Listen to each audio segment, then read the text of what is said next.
Евросоюз готовится обнародовать план нового расширения организации, что предложит перспективу членства в ней для 6 стран западной части Балканского полуострова. Молдову, Украину, Грузию, которые также заявляли о желании вступить в ЕС, в этом плане не ожидают. Хотя в Брюсселе неоднократно заявляли, что двери в ЕС открыты для любой европейской страны, которая будет соответствовать критериям членства. Еврокомиссар по вопросам расширения Йоханнес Хан ранее заявлял, что 2025 год может быть сроком для поступления прежде всего Сербии и Черногории. Брюссель активно использует перспективу членства в ЕС, привлекательного экономическими преимуществами для бедных стран континента, как стимул для реформ. Страны-члены Европейского Союза не смогли достичь согласия относительно начала переговоров с Северной Македонией и Албанией о членстве в объединении. Европейская комиссия выступила с рекомендацией начать такие переговоры еще 30 мая, и планировалось, что Совет Евросоюза одобрит такое решение на саммите 18 июня.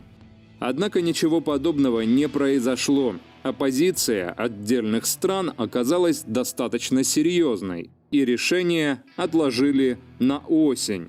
Еврокомиссар по расширению Йоханнес Хан подчеркнул, что не может гарантировать принятие позитивного решения и в октябре, но очень на него надеется. Для Украины это плохая новость. Она демонстрирует, с каким скрипом будет проходить расширение Европейского Союза в ближайшие годы, если не десятилетия. Евросоюз остается надежным партнером Украины и продолжает заботиться о восстановлении мира в Европе, невзирая на собственные внутренние проблемы. Так, представители европейских стран прокомментировали слова посла Европейского Союза Хьюго Мингарелли. Ранее он заявил, что ЕС столкнулся с волной вызовов, таких как миграция и терроризм. Следовательно, сейчас не готов к присоединению новых стран, в частности Украины и Турции.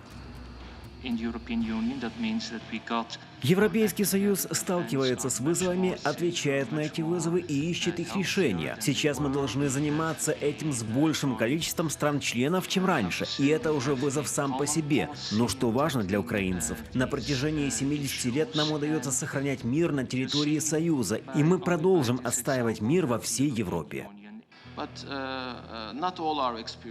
Без сомнения, нет и не должно быть коротких путей присоединения к Евросоюзу. Но если условия будут выполнены, и если ЕС хочет развиваться как международный игрок в новом мире, в новом порядке, они должны быть заинтересованы в принятии Украины и Турции. Если же Союз устраивает быть относительно успешным в рамках ограниченного пространства, тогда эти страны им не нужны. Того энтузиазма, который наблюдался при принятии в ЕС стран Центральной Европы, сейчас нет и в помине. 60 лет назад, 25 марта 1957 года, в Риме 6 государств – Франция, Италия, Бельгия, Нидерланды и Люксембург – подписали совместный договор. Согласно документу, преграды на пути свободного передвижения людей, товаров, услуг и капитала должны быть ликвидированы. С этой целью страны создали Европейское экономическое сообщество. Впоследствии именно оно стало началом Европейского Союза в том виде, в котором он есть сейчас. Давайте объединяться, давайте работать вместе, давайте прилагать все усилия для достижения нашего общего блага. С такими словами в далеком 1948 году обратился Уинстон Черчилль к европейским странам, начавшим восстанавливаться после Второй мировой войны. Британский политик, которого считают одним из отцов-основателей Евросоюза, отчетливо понимал, что сильная Европа – это единая Европа, уважающая права и достоинства всех, независимо от гражданства или национальности. Мы надеемся увидеть Европу, в которой гражданин любой страны будет считать себя европейцем у себя на родине. Мы надеемся, что в какое бы место, в какую бы страну на европейском континенте он не попал, он бы действительно понимал, что он дома, что он гражданин и этой страны. Друзья мои, братья, я призываю вас объединяться и работать вместе для нашего общего блага. По инициативе тогдашнего министра иностранных дел Франции Робера Шумана в начале 50-х годов 6 стран – Франция, ФРГ, Италия, а также Бельгия, Нидерланды и Люксембург – основали Европейское объединение угля и стали. А уже в марте 1957 года эти же страны подписали Римский договор, согласно которому для усиления экономической интеграции учреждался Европейский экономический союз. Идеологи этого объединения считали, что для полноценной интеграции важно обеспечить свободу движения товаров, услуг, людей и денег. Объемный документ содержал все главные положения, обеспечившие равные таможенные тарифы, и позже стал базой для подписания соглашений, окончательно оформивших новое надгосударственное образование – Европейский Союз.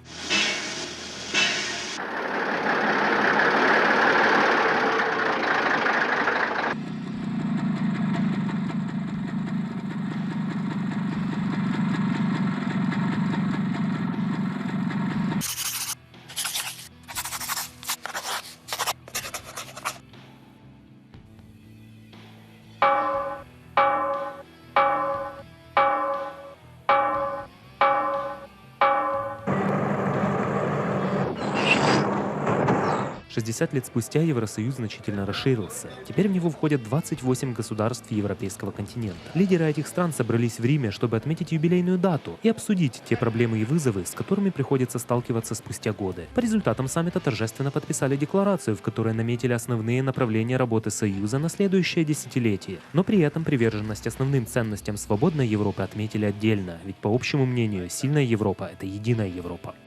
И даже Брексит не создал у европейцев стимулов для того, чтобы демонстрировать привлекательность своего объединения. Напротив, он только обострил проблемы и противоречия. Между тем, ни о каком начале интеграции Украины в Европейский Союз не приходится говорить, пока не будет завершен процесс интеграции стран Западных Балкан. И это не только политика. Это еще и география.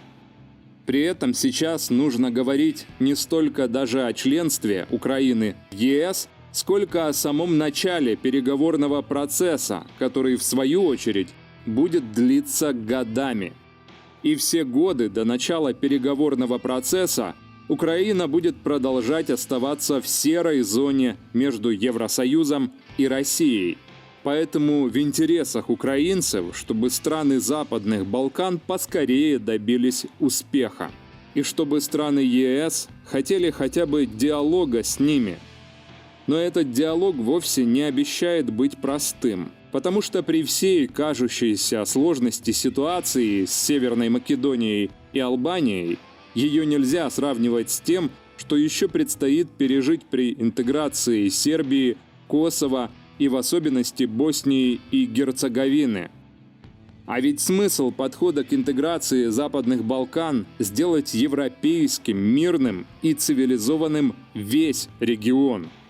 И об этом, кстати, нужно задуматься. У Северной Македонии куда больше шансов начать переговоры с ЕС, чем у Албании. Ситуация в стране выглядит стабильной, и, что самое важное, Скопье – хотят поощрить за беспрецедентные политические усилия, которые предприняло македонское руководство для урегулирования многолетнего спора с Грецией. Македонию переименуют в Северную Македонию. Страна пошла на изменения, чтобы разрешить конфликт с Грецией. Он длился почти 30 лет.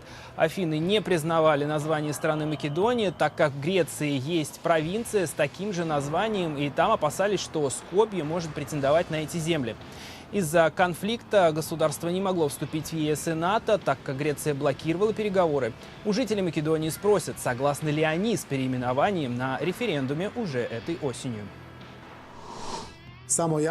Хочу, чтобы моя позиция была ясна, и призываю всех граждан взять будущее в свои руки. Мы застряли на 25 лет, хватит. Потеряны многие поколения. Македония должна двигаться вперед на равных с Западом, конкурировать с ним и достичь такого же уровня жизни. В соглашении впервые прописано, что наши северные соседи не имеют ничего общего с древней греческой цивилизацией македонцев и не смогут претендовать на эту связь в будущем. Но начать переговоры с Северной Македонией собираются только вместе с Албанией. А это означает, что в интеграционной политике Украины тоже не может быть мелочей.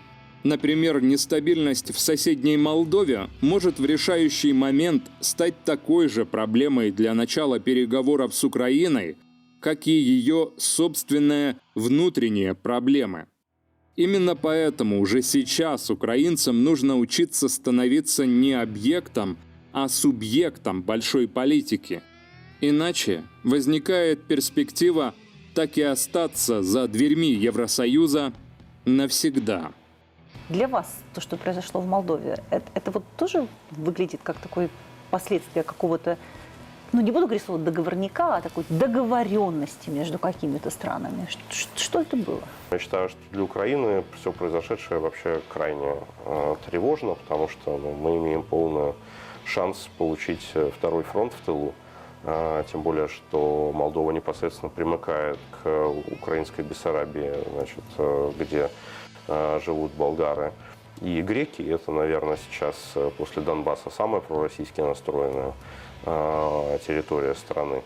Мне кажется, там просто что-то надо срочно предпринимать. И действительно, я очень рад был, что президент Зеленский сразу же собрал там Совет Безопасности по этой теме, и хорошие были сделаны эти предложения там, с точки зрения «давайте мы поможем с газом» там, и со всем прочим. Насколько они будут эффективны, я не знаю.